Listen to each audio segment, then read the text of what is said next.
What's up everyone and welcome to FAQ133. Can you see this? Today is a very special day for you guys who care about my voice, but as you can see I have two microphones here. Rode, or as Rode as some people say it, sent me a care package of this wireless microphone right here. So I'm giving it a try. This is the Rode microphone right here, and this is the regular AKG microphone that I usually use. So here we go. This is a small little test by Ola. So that was the Rode microphone. That was the AKG microphone. Now let's do a poll that I'm gonna forget up there. Which microphone sounded the best? And speaking of guitars, listen to this. Rock and roll, baby.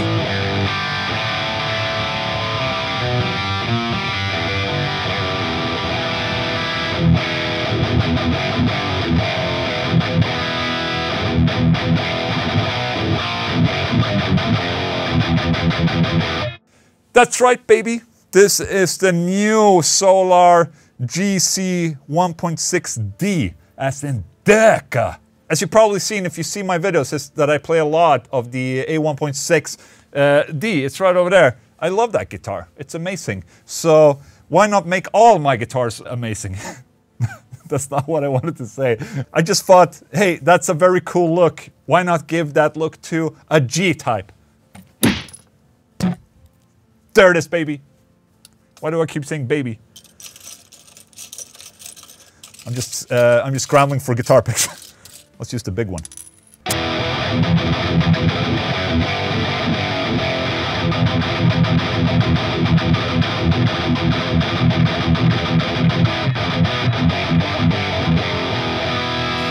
This guitar pick is as flaccid as my penis is, by the way. I don't know if you can hear the sound of the flarp that's happening when I stroke the strings, but... Flarp, flarp, flarp. Anyway. Great, Ola. Have we talked enough already about bullshit? Yes, we have. Tyler Brittan. Ola, fact question. Ola, I've heard many times that a guitar sounds better with age. Do you have any guitars you've had long enough to notice this? I'm not sure how much I really believe that. I'd love to hear your thoughts on this though. I hope all is well. I think that there's a certain amount of bullshit to this statement. I mean, I definitely think that, you know, a guitar can change and, you know, sit if you let it age for a good while, you know, all the things will change. Everything will stabilize. I mean, as you have a guitar, you know, the wood stabilizes throughout the years. Now, will that make the guitar sound better or worse? Depends. I don't think so, but I don't really believe in this statement at all. Maybe it's more, you know, equivalent to talking about an acoustic guitar, you know, and how old wood sounds better or whatever, but it sounds like something an elitist would say about something, just to pretend that they know shit, but they do not. Obviously, I have no idea about this, and now I sound like an elitist talking about elitists. What the f is an elitist anyway? Okay, as a disclaimer, I have no f***ing idea what I'm talking about. Yeah, there you go. Don't judge me. Metzotl 8. So I bought the Feared album. I wonder how many others did. Yes, great. In the last FAQ, I did a thing where if someone bought an album during that FAQ, I promised I would sign that album. And the sale went really, really super awesome. And Louise is actually in there packing right now. So let's just go and check what she's doing. And there she is. Hello. Hello. How's it going? Good. Shit. This is actually how it looks here. Here's where we have all our shit. So, oh, Feared Reborn tab book. Oh, there it is. What's this? Feared Svart. Oh, there it is. Master of the Universe. Oh, this is what Louise does for a living here. Other than the other things that you also do, obviously. Let's just head back here now. Bye, Louise. Bye. Amazing, amazing. And this was definitely not pre-recorded, even though I had this cable hooked up to me at all times. But you just have to believe me that that was just right now. It was not like 30 minutes ago. You know, you can't give me shit for not being honest, right? There was a lot of people who ordered an album last FAQ. Mwah. Thank you so much for that. I really appreciate your support. You guys are awesome.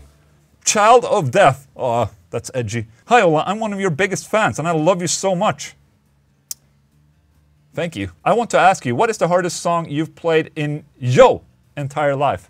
Great question. And I think lately the absolute hardest song for me to play has been A New Level by Pantera. Not because it's especially hard or difficult during the rhythm parts. It's just that the solo is so hard to play. You know, I played that song on the Dime Bash. I don't know how many times I mentioned I did the Dime Bash this past NAMM, but I played that song on Dime Bash and I practiced and practiced and practiced a shit ton for that gig, and I also did a video with Delta and all that. But that solo is just way out of my league. It's really, really hard to play. So at this point, what I remember, that would probably be the song that was the hardest for me to learn. So there you go. Thank you so much. I love you too, by the way. Peter Serafimov. What do you do when you get stuck trying to learn a difficult lick, riff, song, etc.? I've had this problem a lot, and when I get to a certain speed, I really struggle to go further, and I hit a plateau. Oh, this is a great question, and it's also connected to the previous one, you know, about hard and long and hard. So one thing I do when I try to learn something new is basically I try to analyze it to the best of my ability. Now, with a Dimebag riff or a solo or something like that, it's really hard for me to analyze. His solo has a very weird timing aspect to it. But if you take like a Dream Theater solo, for instance, for me, they're really easy to figure out, not necessarily easy to play. Okay, I'm not saying that. They're not easy to play. John Petrucci is amazing. But I have an easier time figuring out John Petrucci's lead because they make a lot of sense if you know, follow a metronome, for instance. I mean, there's, you know, 16th notes, there's 32 notes sometimes, and, you know, there's triplets and whatnot. So it's very easy to figure out, and by using a metronome, you can, you know, slow things down a lot and practice at slow speed just to get that pattern into your numbskull right there. That's what I do. So I go and play really, really super slow, you know, just to kind of get familiar with whatever pattern I'm doing. So for instance, like the solo for A New Level, let's take that as an example.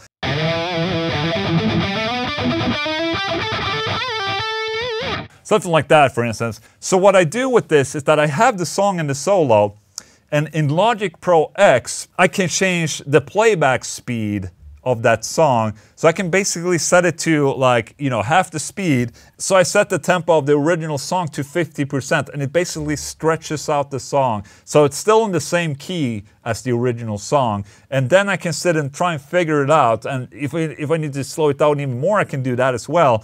But usually I set it at like 50%, and then I try to figure it out slow. So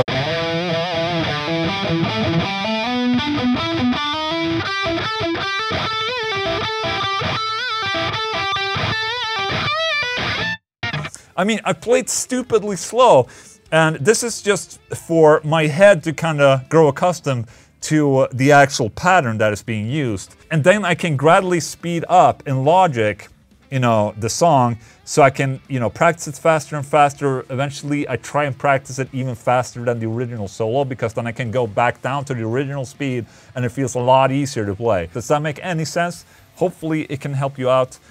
Probably not. Asteroid Panic Death. Hey Ola, why do you bleep out less F-bombs? You used to bleep all of them. Now you leave some in. How do you choose? Okay, I do not choose. I forget. I miss. And that's how it is sometimes. And some people are even saying like, hey, you're censoring the F-bombs. Why are you doing that? You said you didn't care about demonetizing. It's not because of demonetization that I censor the words. It's because I know a lot of people are watching this together with their kids, and I just don't want to be a bad role model. And I think it's kind of unnecessary to teach your kids this type of word. My son is using this word a lot now. You know why? Obviously because I'm using it a lot, which sucks. You know, the other day he called Louise Ducker. That's not okay. Christian Barona, sup all, I bought the Feared Winter album today since you was signing them, and it's my favorite album. Can you show me to play the riff in Hate Is Everything? I can, baby. Stop saying baby. Riff of the day. Riff of the baby. For this, I need a 7-string guitar. That was a long time ago. I'm gonna put this red thing in my pocket right here. Oh, I haven't played this in a while. Look at this. How brutal.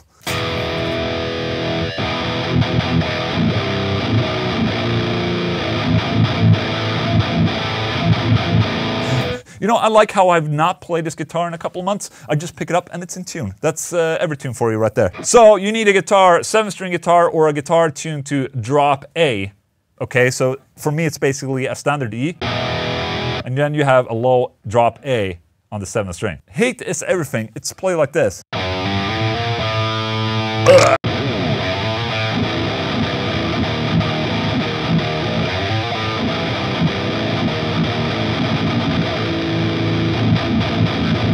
And slow, it goes like this. 2nd, 3rd, 5th fret, then 6th fret.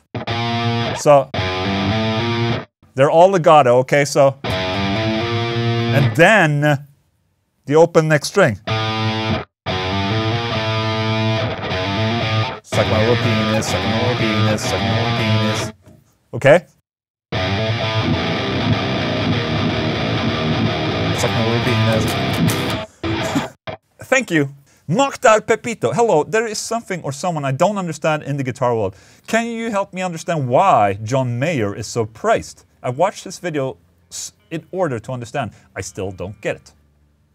Okay, great, thank you, great question. Now, John Mayer is like a, I don't know what you call him. He's a blues, what the f, come on, you bitch, there you go. He's a blues player, singing and you know getting all the whamming and all that, and you know he has a really nice Stratocaster that's not a Stratocaster, and you know he plays the blues. I've checked a bunch of videos of John Mayer. He's a really good blues player, but then again, you know I'm not a blues pro, so I have no idea if he's really good at blues or not. That's not for me to decide. But I think I can answer why he's being praised, and I think it's because he's probably doing a really good job when he's out there playing. There's usually a reason why people praise, buy albums, and go to shows. And it's usually because there's something really good about this guy. It's not very often that you hear about, you know, shitty guitar players or, you know, shitty musicians with shitty music having a very big audience or, you know, a lot of people praising them. It's usually the people that are very talented and have good music and are great performers that have an audience. That's just my understanding right here, for the same reason that people are following me.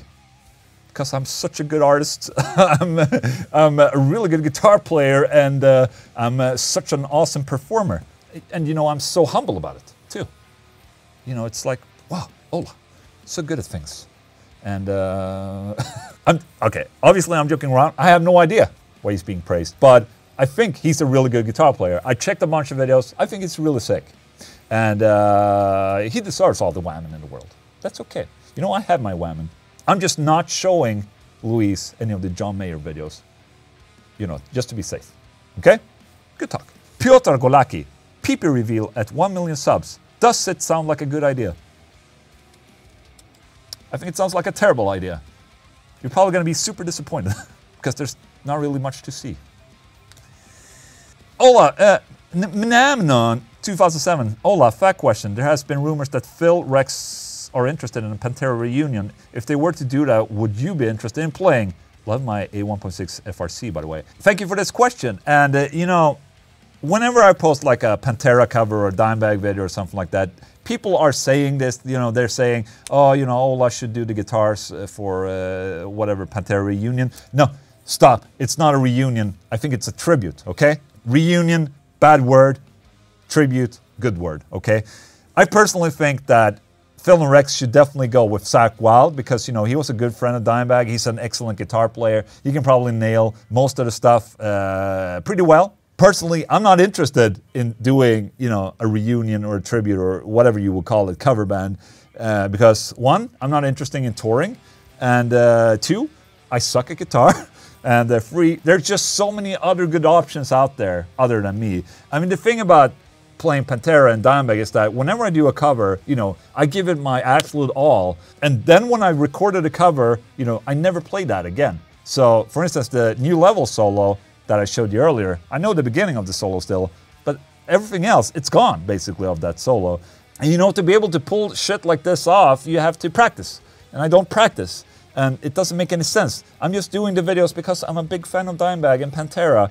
It's not of interest of, you know, being asked to join a tribute or a cover band or whatever. It's just, you know, I just want to do my videos, okay? So if they would ask me, which I doubt they would, I would most definitely, absolutely say no, because that's just way out of my league. And, you know, even though I'm a fan, it's not my thing to do. And with that said, I would most definitely go and check out a Pantera tribute band with Zakk Wylde and Rex and Phil and someone else on drums. No doubt about it. I would love to go see that. I know a lot of people are, you know, there can never be another Pantera, or, you know, they can never play live anymore. I mean, if it's a tribute, I think it's kind of important, because then, you know, a lot of the fans that never got a chance to actually see the real Pantera get a chance to go out and hear somewhat of a complete or a part of Pantera perform the songs live. And, you know, I think it's important to have that, so the legacy of Pantera can kind of move on into the future.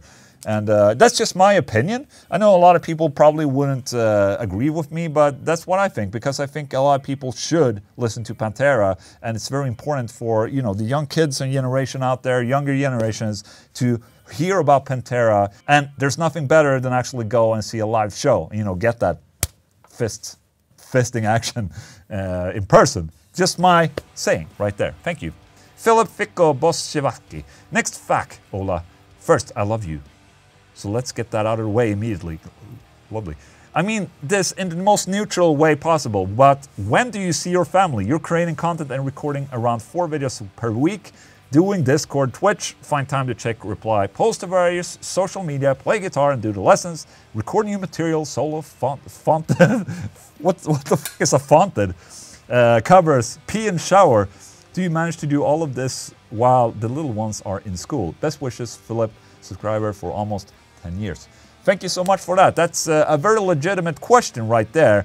But I have a very disappointing answer, and that is, yes, I do actually manage to make all of this happen during my weekday when the kids are in school. Parts of what I do, you know, with like Discord and stuff like that, that's also something that I do outside of my job, obviously. You know, I want to make an Instagram post. I just sit there after dinner, oh, let's just post this picture of my wiener right here. And same thing with Discord. I mean, you know, the Discord has become a new place for me to hang because I have a lot of new friends there. So it's, you know, that's something outside. That doesn't mean I sit there all the time with Discord. I just go in occasionally like, hey man, what's up? Or, what's up everyone? And blah, blah, blah.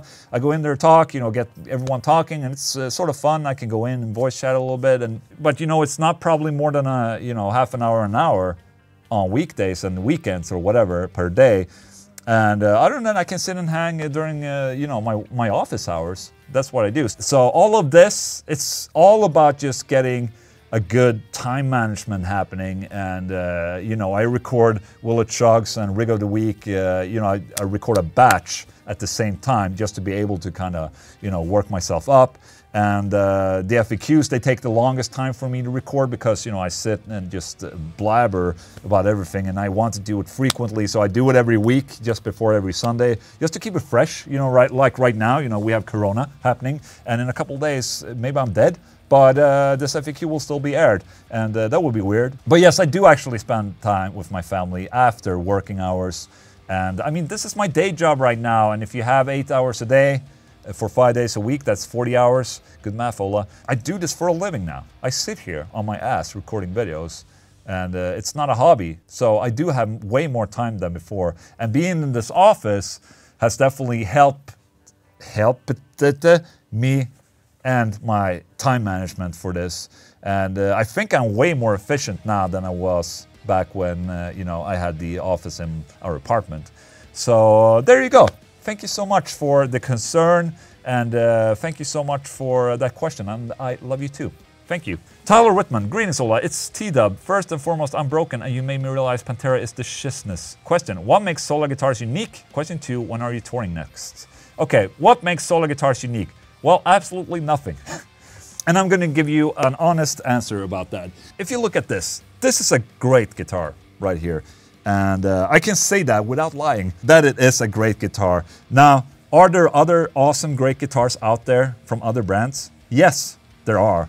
So, what makes Solar Guitar special? Well, I think what makes Solar Guitar special is that, you know, I think our brand is more focused towards the metal guy. While everyone else is trying to make guitars for everyone and every genre, you know, I'm very confident and focused on what we're doing with solar guitars. And I think We're doing a good job. But there you go, that's Ola the salesman for you right there. You know, I can't just go out and say that we're uniquer than any other brand. We're not unique.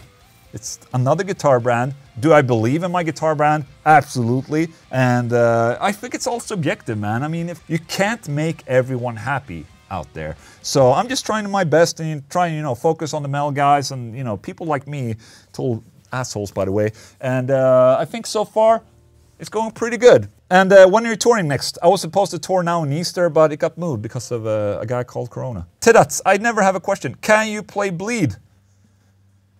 Oh my god. Shit.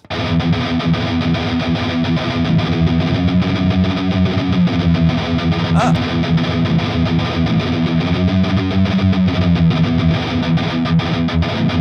Oh my god, Olaf Ducker, you can't play Bleed. Oh, and now everyone out there is gonna be like, oh, Ola, you can't play guitar. I don't give a shit, okay? It's okay. Let's try this.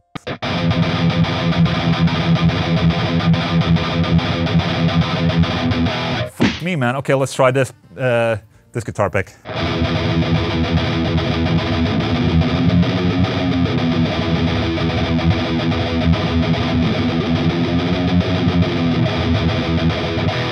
Wow, such manliness. Matthew Miller, Ola, any tips on chugging for a mediocre player? I love your sound, but I have trouble getting that myself. Thanks. Love the ongoing positivity. Thank you so much. Positive Ola, shit, and positive audience. I love that. Positive audience are the best audiences. And the negative audience is the worst audience. So, okay, let's do a chugging school with Ola. And it's pretty simple, actually. Now I have a guitar. Do you have a guitar in your lap? Good. Get a guitar in your lap. Okay, usually when chugging, you want the absolute lowest note being played on your guitar. In this case, it's low E. Very heavy, okay? To be able to chug, there's a mixture of different techniques. But one of the things you need to get the hang of is something called palm muting. Okay, do you know what palm muting is? Of course you do. But if you're new to this channel and have no idea what chugging is, maybe it's not. So that's what we're doing here. We're not judging anyone on will it So when you play guitar, la, la, la, la, la, la, la, sounds great. Okay, perfect. What you want to do is you want to palm mute your guitar. What do? This is a palm right here, and you put that on the strings near the bridge, okay? And you're like wondering, holy shit, what the f is that? And I'm like, huh? Listen to this then. As you have your hand here in your palm, you play at the same time. And then,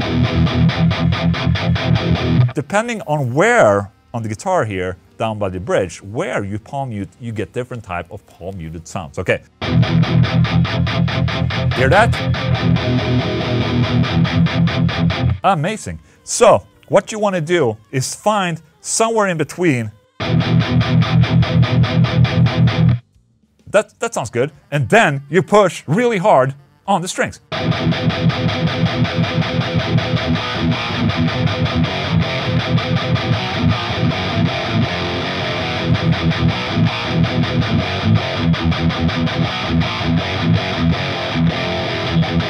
And suddenly, you wrote the best song in the world.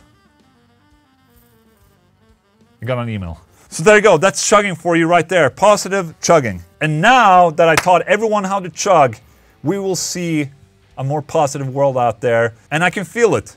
The world has instantly become a way better place now. After my chug lesson right there. So there you go, that was actually the last question. Guys, thank you so much for spending your Sunday with me. Wash your hands, be careful. Do not engage with people at all. Just avoid, you know, people at all cost. That's what I try to do. And have some common sense, you know, with, you know, traveling and, you know, washing your hands and stuff like that. You know, just be well. Okay? Good talk. If you have any questions, please post them in the comment section of this video. And I love you a long time. Okay. Thank you so much, guys. See you.